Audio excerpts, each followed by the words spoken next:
Well, Mark Dexter, hello and welcome to this Dave Weekly Red Dwarf special Dwarfcast. That's what we're going with. We've said it all along. We're sticking with it. Guilty. Absolutely. So, I mean, this is exciting because you play, we may as well say it, you play Howard Rimmer, who is in himself a brilliant creation. I mean, how much about Red Dwarf did you know prior to taking on this role? Well, I was a student.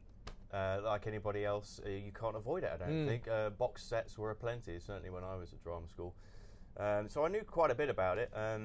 I had to go online to learn about the recent series, where I learned the key information for me, which was that they weren't done in front of a studio audience anymore. I learned that about the last series. Yeah, so I thought, back to okay, earth, I don't have to get it right. I can make as many mistakes as possible. And then day one, I think it was, Craig, during a sort of lunch break, just happened to ask, so when are the seats in?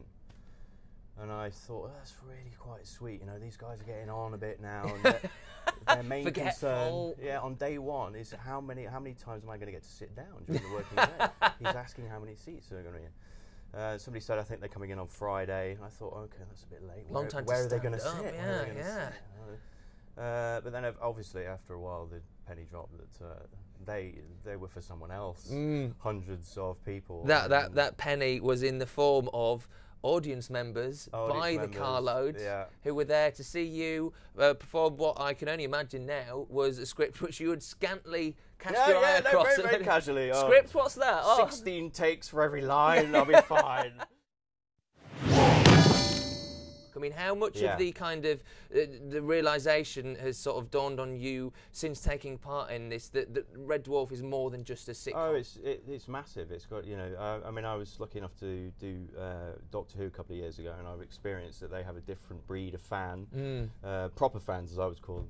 And the guys, you know, when I was shooting this, the regular guys were all sort of saying, you better get used to it because it's gonna kick off once this is broadcast. I was going, wait, come on, what are you talking about? But no, it's true. It's a loved show. I mean, and I have to say I'm sort of one of them. I don't know whether I wear the right hats at the right time. But and do you think that helped you, like being a fan? No, it's daunting.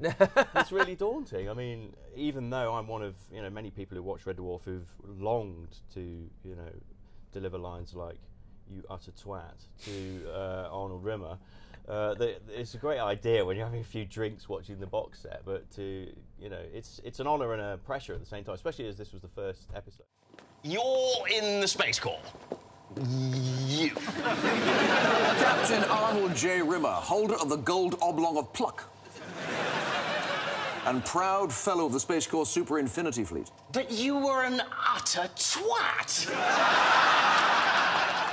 You know, it was really helpful that we had a week's rehearsal so I could just sort of judge what the guys were doing and how they were pitching it, and because in a way I've got to follow their lead. You can't bring a different style to an established show. Yeah.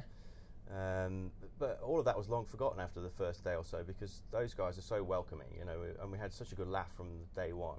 I mean, do they actually feel like a kind of a battered and motley crew? No, they were genuinely excited about being back. You could you could tell. You could tell. In fact, there was one extraordinary moment with Susan Earle and she was playing Crawford. She said at one point, how does the theme tune to this go? and I think it was Chris and Danny sang the whole thing. They were trying to remind themselves, how does it go? And ended up doing the whole thing, including the amazing ending, just during rehearsals, and that was quite a moment. Yeah, I think times like that must be pretty special to just be stood there watching two of the Red Dwarf main cast just sing the theme tune to you. Well, that's when I realised that they were equally excited about this. If let's say there was an 11 series, would you like to be asked back? Well, I'd love to. There was a little sequence cut from the very end, probably due to time constraints, where the word death was mentioned. Because it's pretty obvious that I've gone, but I like the fact that I was just kind of in my light bee right at the end. Does a hologram die?